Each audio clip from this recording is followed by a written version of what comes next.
Thank you everyone who's joining to this seminar once more. It's a pleasure to have you here. Let me start our seminar today by introducing our speakers. We have with us Adrien Vogt-Schilb from the Inter-American Development Bank Climate Change Division. Adrien's work focuses on the design of effective and politically acceptable decarbonization strategies. Adrien also works on quantifying the effect of policies that build socioeconomic resilience to natural disasters and climate change. Adrien is a trained engineer, holds a PhD in economics, and is the author of 4 books and more than 20 academic papers on the topic of climate change and development. Jairo Quiroz is associate professor at the University of Costa Rica and head of the Energy Systems Division. His work focuses on modeling long-term decarbonization strategies to support climate change policy in Costa Rica and other countries in the continent. He holds a PhD degree in electrical engineering from the University of Manchester. Jairo is the author of over 20-year journal articles and conferences in the field of energy systems and over 30 technical reports. He's a senior member of the Institute of Electrical and Electronic Engineers. Valentina Saavedra is a climate change specialist at the Inter-American Development Bank. She currently leads and supports Latin American countries in the implementation of the Paris Agreement. Previously to her position right now, Valentina worked as a World Bank consultant on projects related to pollution management and city competitiveness and climate change. And in the past, Valentina worked as a sustainable water management specialist in the Ministry of Energy of Chile and the University of Chile. She holds a master's degree in energy and environmental policy from the University of Maryland. So first of all, thank you, Adrien, Jairo, and Valentina for your time today. It's a pleasure to have you, the 3 of you today, and I'm sure you're gonna share with us an exciting agenda for the day. Just for a reminder for everyone that is on the call, today we're gonna talk about robust decarbonization. And this is one of the weekly seminars that we've been holding in preparation for the 2020 EMDU annual meeting. We will have, in the coming 2 weeks, we have 2 pending seminars. We will have David Groves from the RAND Corporation talking about research on the EMDU applications to the current crisis of COVID-19. And on June the 2nd, we will have Stephen Popper to talk about assumption-based planning, and those 2 last seminars will be the way we finalize this so far very exciting weekly series. Please visit the website for the annual meeting. There you will find everything that we are preparing and developing for this year's annual meeting. You'll find sessions, and very importantly, before we start, let me just share with you that the call for abstracts is now open. Please visit the website. You'll find all the sessions that we have designed for this year's annual meeting. Please check the website. Make sure you submit an abstract before the deadline. We're looking forward to hearing from you. And without further ado, I now leave the floor to our speakers, Adrien, Valentina, Jairo. Thank you very much for your time today. The floor is yours. Hi, good morning, everybody. Good evening. Thank you very much, Edmundo, for the introduction. Thank you very much for having us here this afternoon. It's a great pleasure. So again, my name is Adrien Vogt-Schilb. I work at the Inter-American Development Bank. And this afternoon, together with Valentina and Jairo, who works in the University of Costa Rica, we're going to show you an overview of how the IDB is trying to support countries in the region on the climate ambition agenda. So very quickly, I'm going to start by explaining why it's so important that countries have a plan to get to net zero emissions by 2050. Then Valentina will talk about the challenges in building such a plan. Jairo will give you an example of how using robust decision-making is a way to move forward with building such plans. So my job at the IDB is to help the countries in Latin America and the Caribbean face the climate change agenda. And half of the climate change agenda is implementing the Paris Agreement, which, as probably many of you in this call know, aims at limiting global temperature increase below 2 degrees and as close as 1.5 degrees Celsius above pre-industrial level as possible. And so I always start my presentations asking, how much do you think we have to reduce carbon emissions to implement the Paris Agreement? And if we all were in a room, We could discuss, maybe some of you would say 10%, 20%, 30%. That's usually the kind of answers I got back in the days where we did these things in actual rooms. And they would say, yeah, actually the real answer, or the reason I put this, is because my answer is 100%.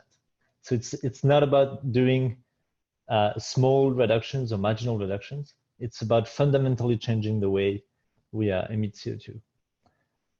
I notice from basically this figure, which is in the summary for policymakers of one of the latest reports from the International Panel on Climate Change. And what the IPCC does is they review all the CO2 emission scenarios that are available in the peer-reviewed literature. And in this figure, they selected all of the scenarios that do meet the 1.5 degree target. And what you see here is on the y-axis, you see CO2 emissions by humankind globally. On the x-axis, you see time. And all of these scenarios, they have in common that they reach about net zero emissions by 2050. And then they even go to net negative emissions. So it's actually even more than 100% where we should eventually reduce emissions of CO2 globally to implement the Paris Agreement. Now, I work at the IDB, we focus in Latin America and the Caribbean. In Latin America and the Caribbean, about half of emissions of CO2 come from fossil fuel combustion. It's what you see here in green for transport, electricity generation, and one of those I cannot see because there's the zoom. Menu is buildings, which means the CO2 emissions from heating and cooking.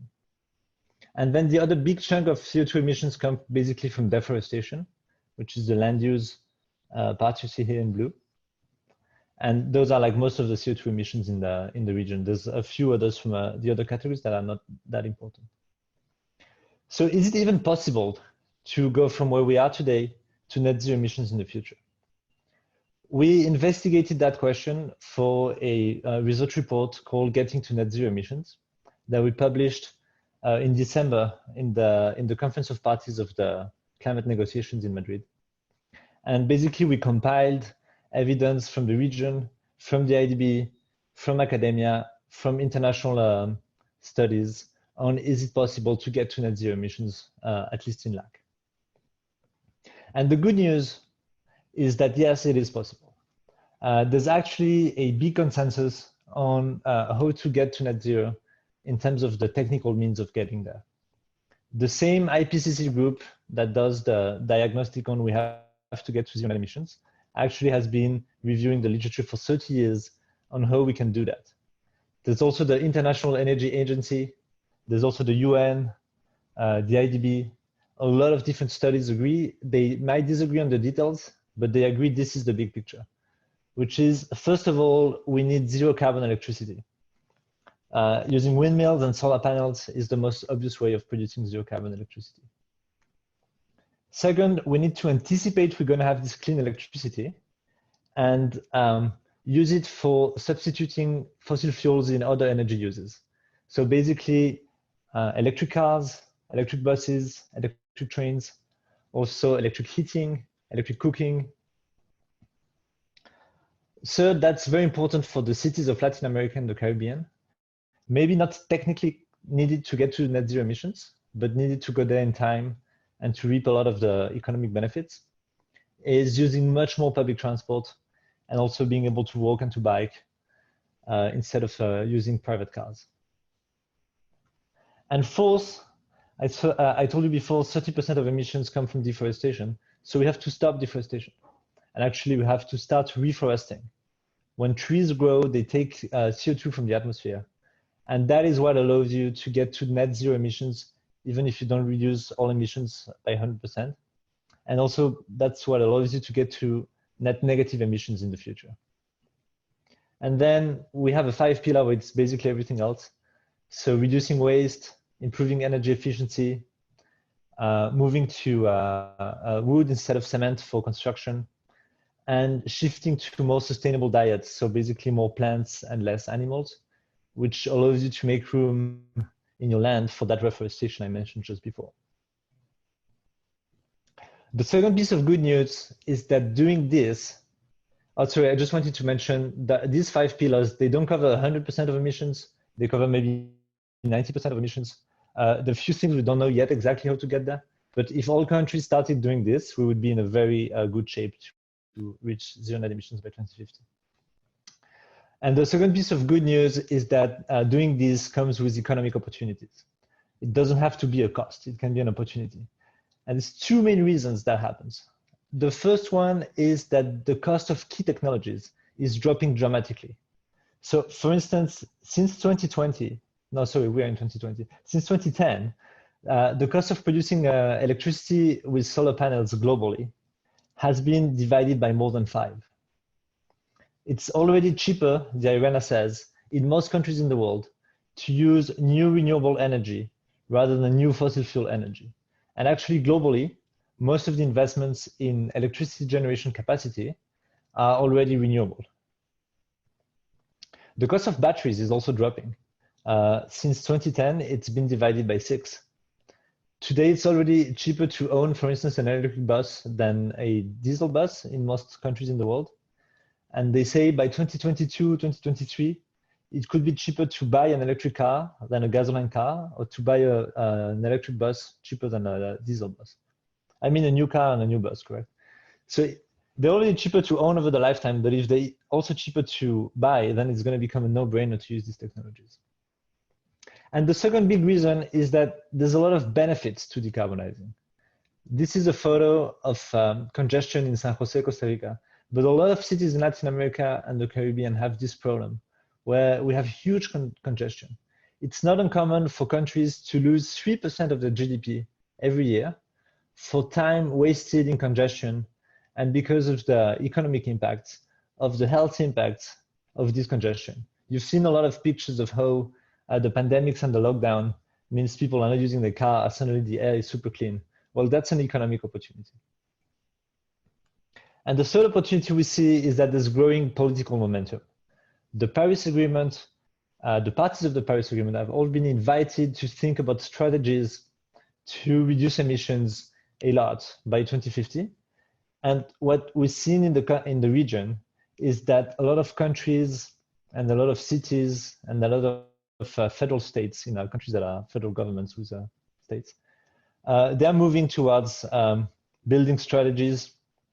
Many of them try to meet zero net emissions by 2050. Yeah, and I show you the last flag you see here. It's actually João Pessoa, that's in Brazil. It's a city, just to say it's countries and cities that are moving to net zero, and they're requesting our help. So this is where the good news. Because I'm co-ed, I'm going to let Valentina tell you about the challenges, and then Jairo will show you an example of how we're doing this in Costa Rica. Thank you, Adrien, and well, thank you all for joining this presentation. It's a pleasure for us to be here. My name is Valentina Saavedra. As Edmundo said, I work at IDB in the Climate Change Division. And what I'm going to present now, building on what Adrien just presented, is what are the challenges we are facing when supporting the governments of the region in designing and implementing their decarbonization strategies. And I'm also going to mention what are the way we are addressing these challenges. So let me start by talking about the challenge of the incremental versus transformational change. And this is an analogy we use. We are seeing currently in the world and in the Latin American region that climate policies and climate instruments are being built thinking on short-term goals, on achieving short-term goals. And that is an analogy is like building a house, right? This is a short-term objective, something that I can achieve in a certain amount of years. But when we think about deep decarbonization, when we think about an ambitious goal, it's not like building a house, but rather it's building a tower. It's something big. And going from a house to a tower is not an easy task. It's actually could be more expensive to go from the house to a building rather than starting to build the tower from scratch.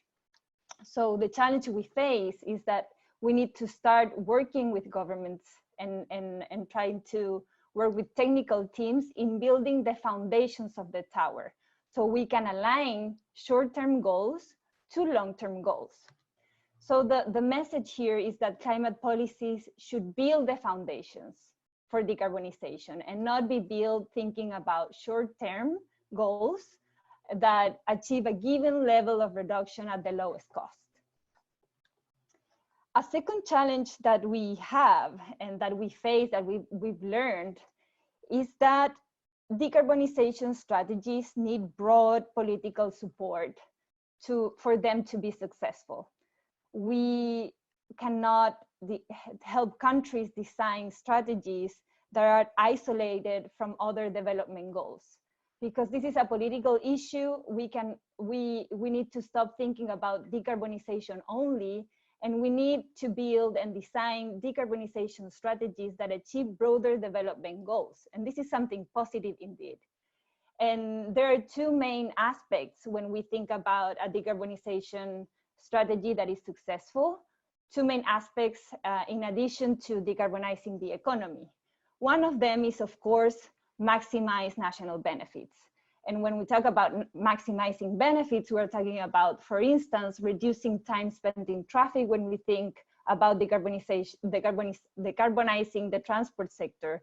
How can we get cheaper electricity bills when we talk about decarbonizing the electricity and energy sector? How can we use this instrument to boost the economy? And this is something relevant, especially in times like the ones we're living now in the COVID crisis. How can we create jobs and a better quality of life? How can we have a cleaner air when we design these decarbonization strategies? And the second component is how to design decarbonization strategies that result in manageable costs. If we design a decarbonization strategy that promotes public transportation, a bad outcome would be having a more expensive public transportation system. So we need to think about these issues when we design the strategies, and we need to do it with broad support and with strong stakeholder engagement, because we need to create the ownership and we need to create the political momentum to design and implement successfully these strategies. And we have a third challenge as well, which is not less important, that is that strategies will face deep uncertainties. We have an uncertain future ahead of us, and there are so many things that we cannot guess what's going to happen. And these things can actually put their decarbonization strategies and so many other development strategies and policies in a vulnerable spot.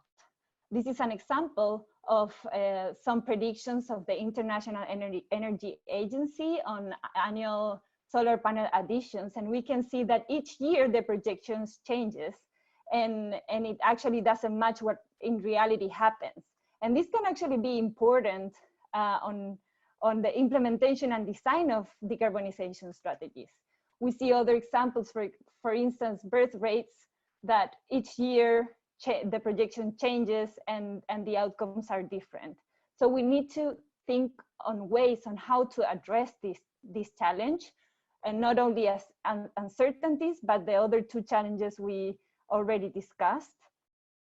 And we are using robust decision making to include all these challenges and to address these challenges, so we can design successful decarbonization strategies and support the governments in the right way.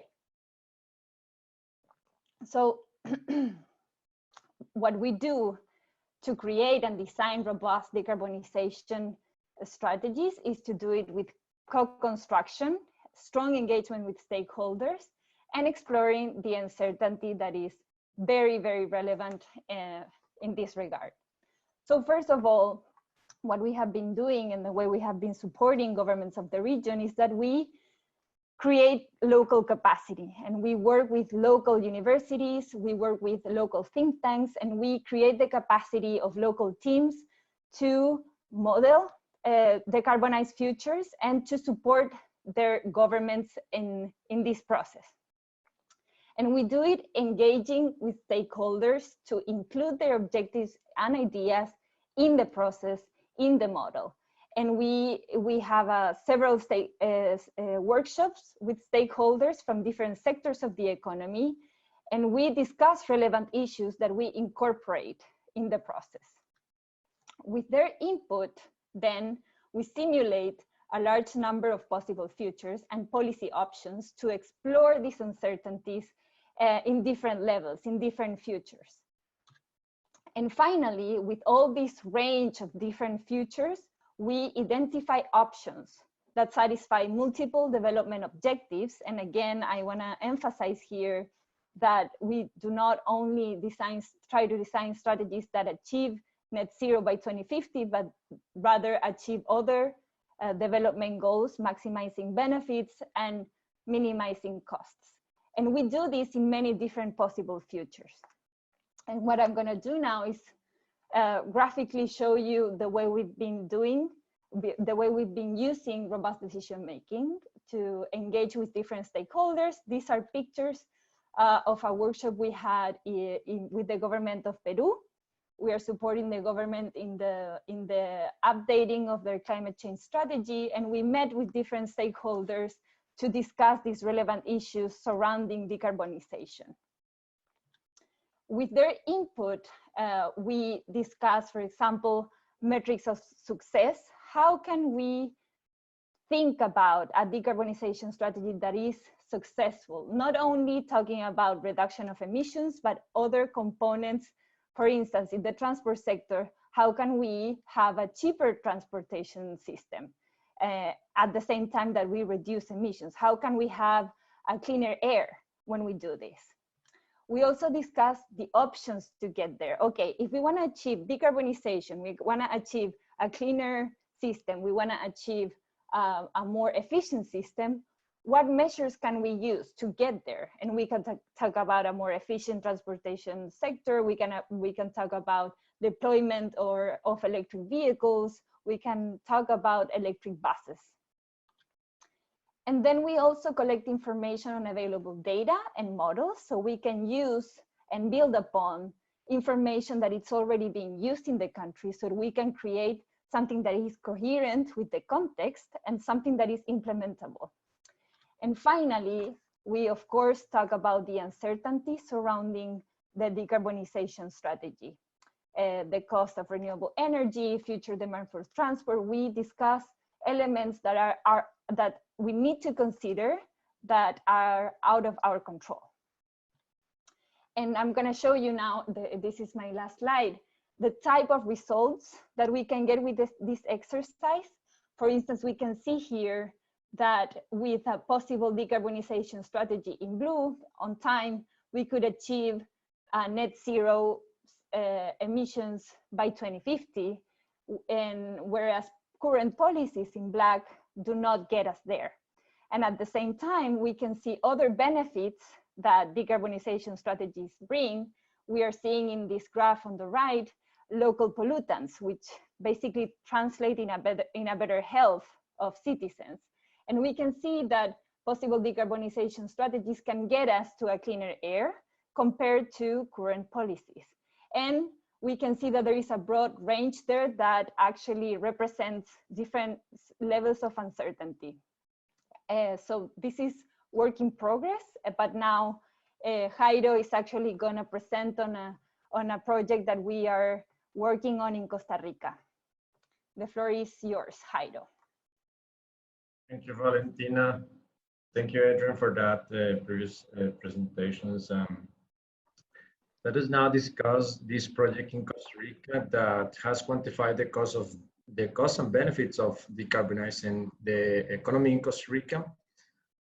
Specifically today, we are going to present some of the results we obtained from a collaboration between the University of Costa Rica, the RAND Corporation, and the Tech of Monterrey, supported by the Inter-American Development Bank.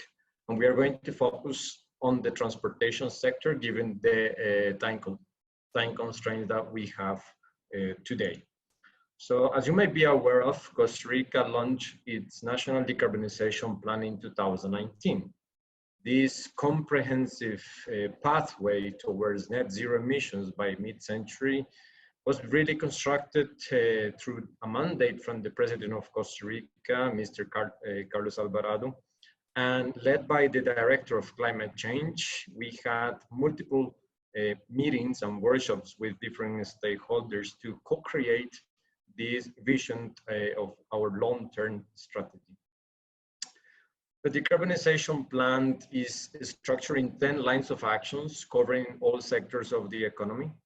It includes actions to reduce emissions in the transport sector and discusses measures to keep the high share that we currently have in Costa Rica of renewables, and ways to improve that value to get to 100% renewables by 2050.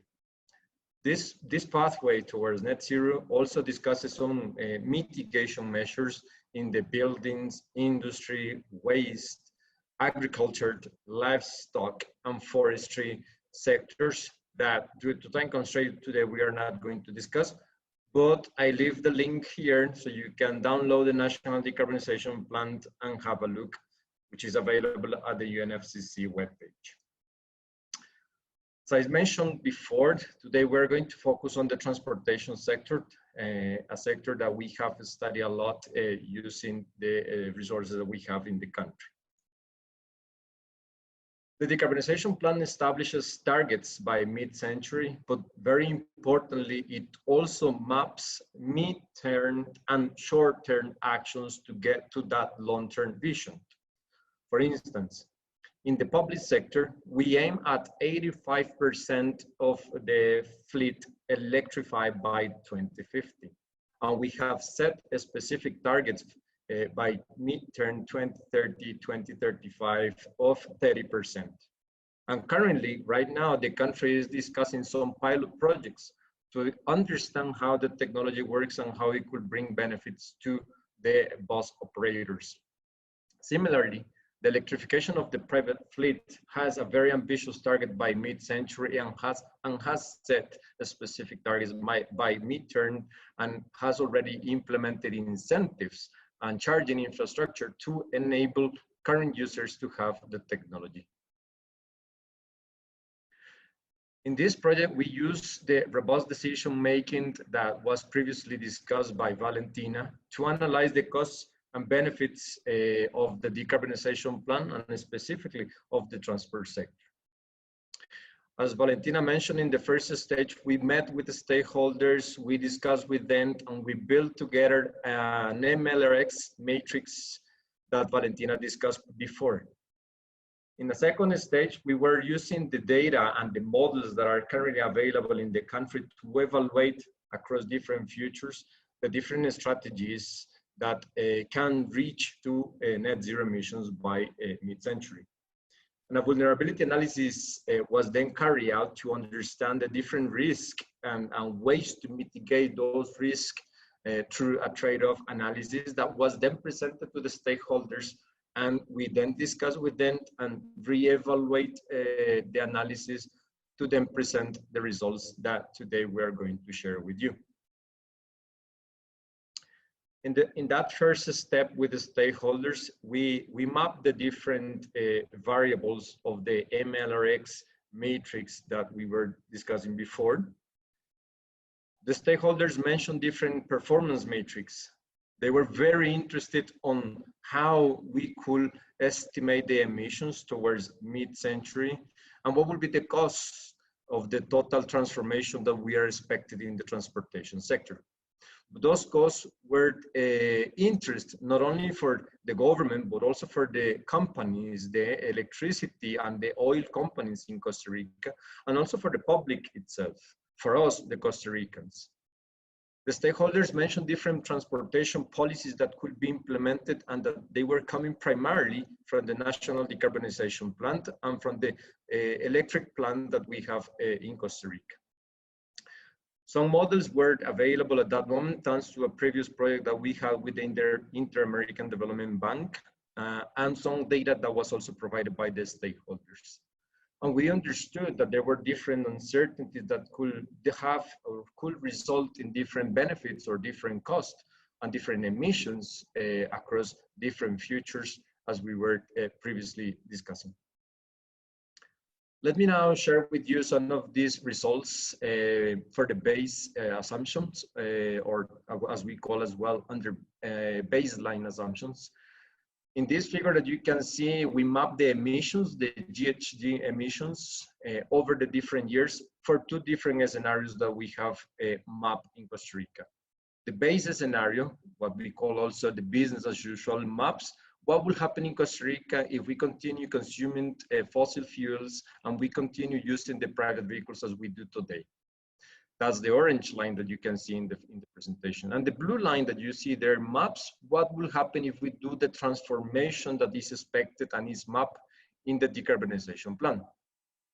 As you can see, emissions could grow in the business as usual to something around 7 megatons of CO2. And the deployment of the decarbonization plan actually reduces the emissions considerably. That brings some benefits to emissions in terms of not only the benefits that we could get from reductions of the emissions, but also how congestion, because the plan maps a transformation in the public sector.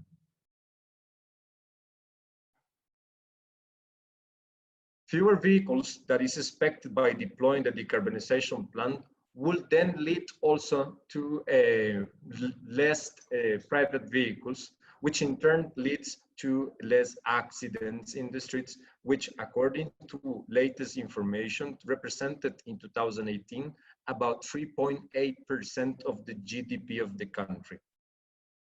And what could we say about the oil bill that is expected to be reduced by 2050 by this transformation of the transport sector? According to estimation that we have carried out, the oil bill could be reduced in about $10 billion from that transformation that is expected in the decarbonization plan. We map obviously the different benefits and the costs that this decarbonization plan requires, and we found that investments are needed to enable the transformation of the transport sector. In this figure that you can see on your left-hand side, we map the different cost, capital and operational cost of both the business as usual and the decarbonization plan.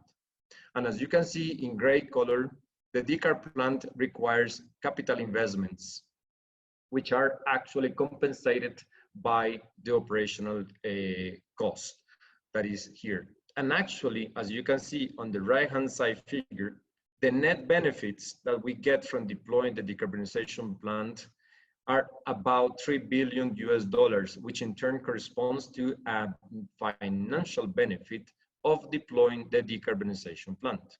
And this is only financial aspects. As Valentina was mentioning before, there are other benefits that need to be accounted for.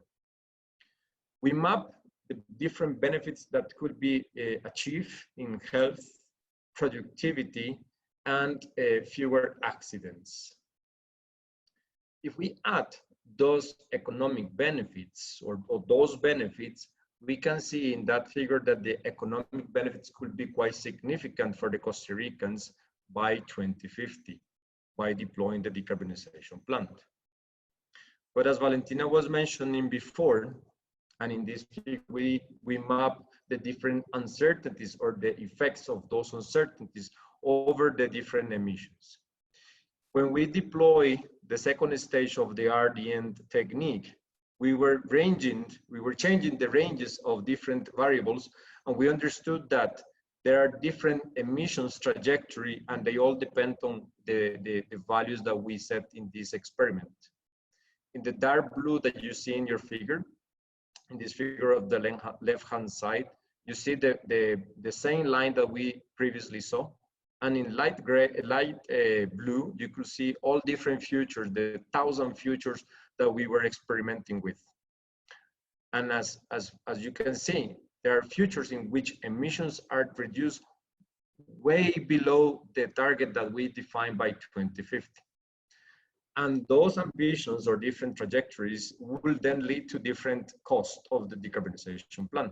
So the right figure that you see in front of you maps the different costs, the capital cost, the operational cost, and the benefits the reduction in health, productivity, and accidents that we could get. We then sorted all that information, specifically the CAPEX and OPEX of the decarbonization plan. And we noticed that there are some futures in which decarbonization plan gets to a positive net financial cost, meaning that deploying the decarbonization plan is more expensive than the business as usual. So we wanted to understand what were the drivers of those positive net financial costs of the decarbonization plan. Actually, we found that the cost of technologies, specifically electric private vehicles and the hybrid freight trucks, as well as the use of those trucks, were the key drivers of this higher cost of the decarbonization plan. So that's the third stage that we were deploying of the RDN technique to identify the vulnerabilities of the decarbonization plan. In this slide that you see in the presentation, we were mapping these three drivers that I previously mentioned. So on the y-axis, you could see the change in the cost of hybrid freight trucks compared to the value from 2015, which was our base year. And the x-axis, you could see the changes in the cost of private vehicles. So as we are expecting for them to go to a lower cost as they are today, we map from 0 to minus 50%, and the different cost of hybrid trucks was mapped from 50% to minus 50%. The changes in the demand from heavy freight was also mapped in the color. And when we map all those 1,000 futures, we understood that there were some cases in which the decarbonization plan will then be more expensive than the business as usual. We were trying to understand which were the key boundaries of that higher cost. And in this figure, we present what were the key values that we needed to account for and keep always in the loop to check when the plan will then be vulnerable to different costs or demands in the future.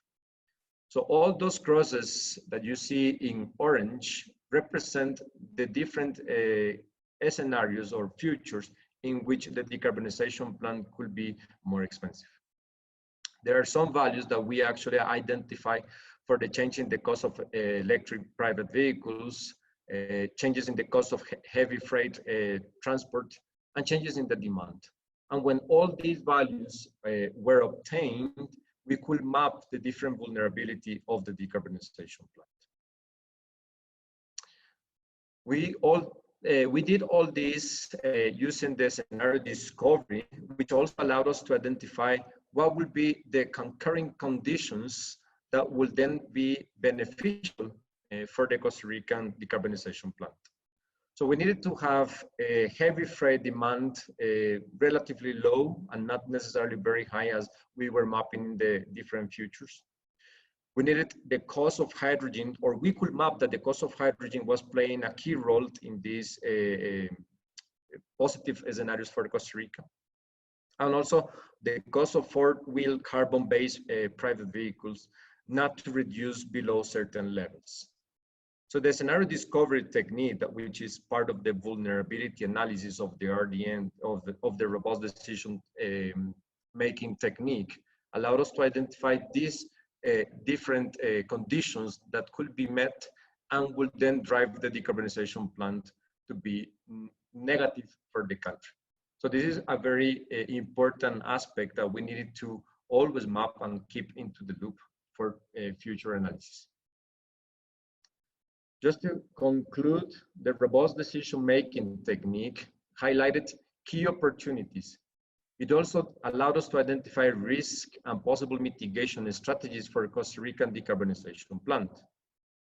We actually mapped that the successful implementation of the plan will probably lead to net financial benefits for the Costa Rican. And if we add the benefits that we could get in health, the congestion, which then translates to productivity of Costa Ricans and less accidents, given that we are incentivizing the use of public transport. There are certain futures that that could lead to positive net financial costs in the plant, meaning that deploying the plant could be more expensive. So we need to always be or have options to decarbonize the Costa Rican economy in different ways. And we identified that heavy freight demand could be a situation that will then lead to higher costs. High cost of hybrid heavy trucks and high cost of electric cars were the key drivers of these reduced emissions in heavy freight. Risk. By deploying the vulnerability analysis, we found that risk could be mitigated by shifting to increase emissions reduction in the public transportation sector, meaning that we should incentivize more the transportation, the public transport in Costa Rica as opposite to what it is today. And we need to diversify decarbonization strategies for heavy freight, thinking of more technologies such as hydrogen that is evolving in time, and the cost of this technology is dropping dramatically over the years. And the use of private transport instead of, or actually the use of public transport instead of private transport, as we are currently doing today in Costa Rica. And with that, I lead to Adrien to conclude the presentation. Thank you very much, Jairo, and thank you again, Jairo and Valentina. So maybe just to summarize, the key messages we wanted to give you in this presentation was that getting to net zero emissions for the region, it's doable, it's necessary for the climate change agenda, and it can be beneficial for the countries. Important challenges include that it's difficult to plan for the long term with all the uncertainties involved, and also to build coalitions of supporters of decarbonization strategies in each country. And luckily, robust decision-making facilitates taking these two challenges into account and allows us to design long-term strategies that take into account uncertainty, are robust to uncertainties, and take into account the perspective of a lot of different people in the countries so that they can support the decarbonization strategies for a lot of different reasons. I just wanted also to thank again the RAND Corporation that is helping us in many of these projects, and also mention that right now we saw an example of Costa Rica, which is the country in which we started all of this agenda. But we're doing the same in Peru, in Chile, in Colombia, and maybe now also in Europe. So it's been an agenda that's taking off, and we're working with a lot of people, many of them in this call. So all of that's cool.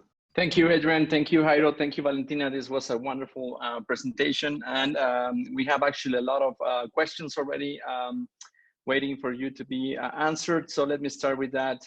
And the question is, how do we change the international climate framework to allow for climate policies that accommodate long-term goals and not short-term reductions? Yeah, so actually, that's a great question. The good news is this is actually part of the Paris Agreement. So the Paris Agreement sets the goal of getting to 1.5 to 2 degrees. It kind of acknowledges explicitly that this will require getting to net zero CO2 emissions eventually. And it mandates the countries to present NDCs, so nationally determined contributions, that are short-term emission reduction pledges, right? But there's also in Article 4, there's a text that says all countries should strive to design and communicate long-term low greenhouse gas emission reduction scenarios. And so these are the decarbonization strategies that we've been talking about. All the countries in the world have been invited by the UNFCCC to design and communicate such strategies now in 2020. Because of the COVID pandemics, we expect many of them, instead of 2020, they will release it in the first half of 2021, for instance. And we are officially helping a few countries in LAC do that. If you go to Google and you type UNFCCC long-term strategies, you will see that a few countries in the region have already submitted one. Mexico, which I understand you're from, is one of them. And Costa Rica also has one that actually has been designed with a lot of help from the IDB and from the climate change team where I work.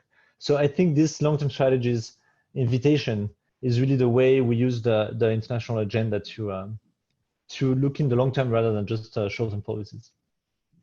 And if I might jump in there, Edmundo, just to complement what Adrien was saying, I think it's very important to also demonstrate that achieving long-term goals and designing and planning for long-term goals is beneficial for countries, economically and socially beneficial. And I think, yes, one portion is what we need to achieve according to the Paris Agreement.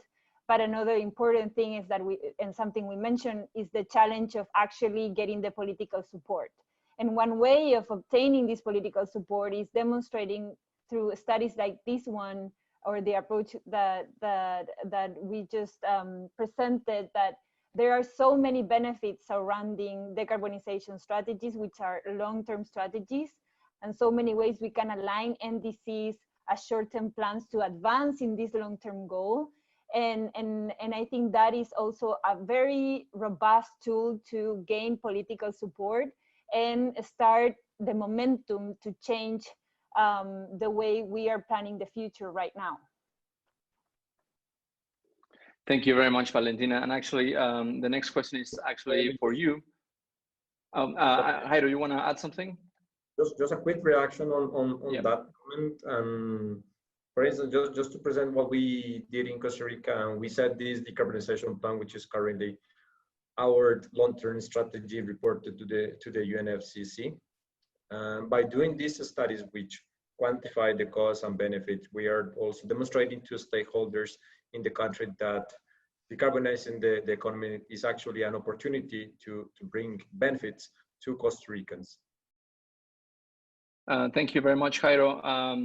I have another question for you, Valentina. Actually, this is a question from Stephen Abbis, from the Ferndale City Council member of California. And the question for Valentina is, how quickly can we overcome the uncertainty of public pushback from for those threatened by change, and from leaders who rely on these people to stay in office? How much more time do we need to achieve a plurality or majority to affect the needed decarbonization? Did you get my question, Valentina? Yeah, I think I did, and thank you for the question. I think that's a very relevant issue. We don't have much time, and it's important to start now addressing the potential, what we call losers of the transition. And what's important there, and it's a very relevant term, is to address how can we design strategies to address these issues and to do a just transition. And for this, it's important to have in mind, when we're designing strategies, who are gonna be the people that will need to adjust to the transformation. And if we identify these sectors or people that could be in the transport sector, in the electricity or energy sector, or even in agriculture and forestry, we need to identify them and plan for strategies to address potential issues. And it could be also be the government, right? So we have projects where we are addressing, okay, so maybe we'll have some potential impacts in the fiscal revenue if we decarbonize the economy. What can we do to solve this problem? So anticipating these issues through the design of robust decarbonization strategies is something that is possible to do, and we need to, in terms of time, we need to do it as soon as possible. Thank you very much, Valentina. Let me read another question here on the deck. This is from Juan Paredes from the IDB. This is a question to Jairo. In the case of heavy freight transport, did you include in the model the option to choose the technology depending on price, for example, fuel cells? Were they competitive by 2030 compared to battery electric trucks, or from which year on they start to be competitive? Thank you for the question, and thank you, Juan, for that question. Actually, yeah, we are also mapping different technologies, fuel cells, battery, and actually they are coming from the report recently released by the IDV, which maps different costs of technologies in Latin America. And the model is selecting the technologies based on the cost. So right now, some technologies are being selected, such as hydrogen. And I do recall that it is being competitive fuel cells by 2040, if I don't mistake. I could iterate with Juan to precisely give that value, but that's the thing that I have at the back of my head. Okay, thank you very much, Jairo. And just message for the audience: if you want to ask a question personally, please you can just right-click on your name and raise your hand virtually, and then we'll get to you. Or alternatively, you can just unmute yourself, and then you can ask for the word to ask your question. Let me read one more than we have here on the deck. This is from Charlie Fraser, Charlie Fraser Fleming. And his question is, how could the current global economic model need to change? How this change unfold, and what would it possibly look like in 2050? You know, I think the 5 pillars of decarbonization I showed in my third slide show that at the same time we have to do very ambitious things that are at the sectoral level, and at the same time we're not saying that to reach zero emissions we need to fundamentally change the way the global economic works. You can keep basically the system as it is, as long as you do the very important changes out of fossil fuels towards more sustainable transportation, and maybe also towards more sustainable food systems. So the decarbonization is important, and it's going to take a lot of effort, and it's important to not mistake it with just like switching the lights off of your room when you go out.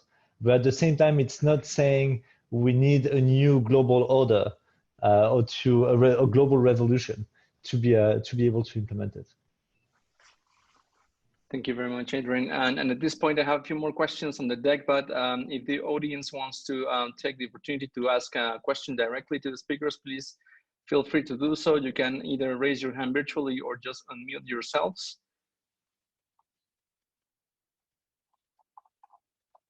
Okay, then there are no questions from the audience, but I have another one here from José Morales from Tecnológico de Monterrey. His question is, any country's GDP must keep growing. What is the economic structural change expected if the GDP increase come from sustainable electricity production rather than the fossil fuel-based technologies?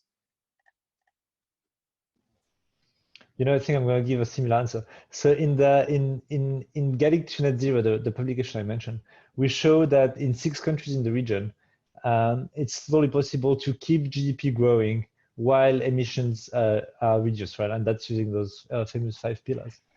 Now, if you look at the energy system, in fact, in terms of GDP or in terms of employment, it's very small within countries. Actually, in a few projects, we're looking, as Valentina mentioned, what could be some negative impacts. And one of the negative impacts is jobs lost in fossil fuel power plants. Well, it turns out that there's not a lot of people at all who work in fossil fuel in Latin America and the Caribbean compared to the size of the job market. So just to give you an example, in Chile, we did this for the government. We found there was about 4,000 jobs in coal power plants. And we're talking about those jobs disappearing by 2030 to 2050, from 2030 to 2050. So in 20 to 30 years. And just to give you a point of comparison, before COVID, Chile was creating 40,000 jobs every trimester.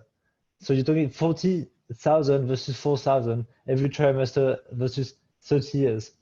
So really, like if you look at it from a macroeconomic perspective, it's just not a big deal. You still need an energy system, you still need an electricity system, but instead of using coal power, it uses renewable power. Thank you very much, Adrien.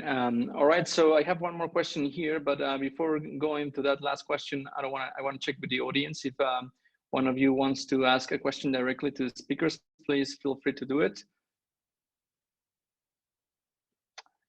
Okay, so just to cap this seminar, I have one final question here, which is from Michael Moore.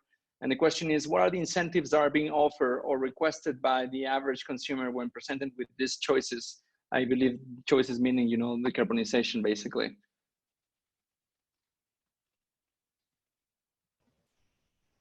So maybe here I want to reemphasize a key message. It's not necessarily more costly. Renewable energy is cheaper than fossil fuel energy. For a lot of people in Latin America and the Caribbean, having a bus that allows you to connect from your house to your work is better than not having a bus that allows you to do that. So the trick, and you know, it's not automatic, But the trick is to find the zero carbon options that do not need to be framed as a sacrifice for the consumers. It's not about telling the consumers, oh, you from Peru has to be altruistic and take the sacrifice of saving the planet by making a choice that you don't want to make. It's about finding solutions that are better than the current situation and that also move you towards zero net emissions. Okay, and with that, we thank our speakers today for your time. It was a wonderful seminar. We're getting a lot of congratulatory messages for this presentation. We thank you very much. And before we leave, I just want to remind you of the upcoming seminars. The 2nd of June, we have Stephen Popper from the RAND Corporation discussing assumption-based planning. And then on 8th of June, we have David Grubbs from the RAND Corporation to talk about the latest research on COVID-19 and the application of the NDU methods. Please visit our website for the annual meeting. We are in the middle of the call for abstracts. Don't miss the deadline, which is early June. And please make sure you submit an abstract to this year's annual meeting. We're looking forward to hearing from you. And with that, we thank everyone for their time today. It was a pleasure to have you. This is it for today.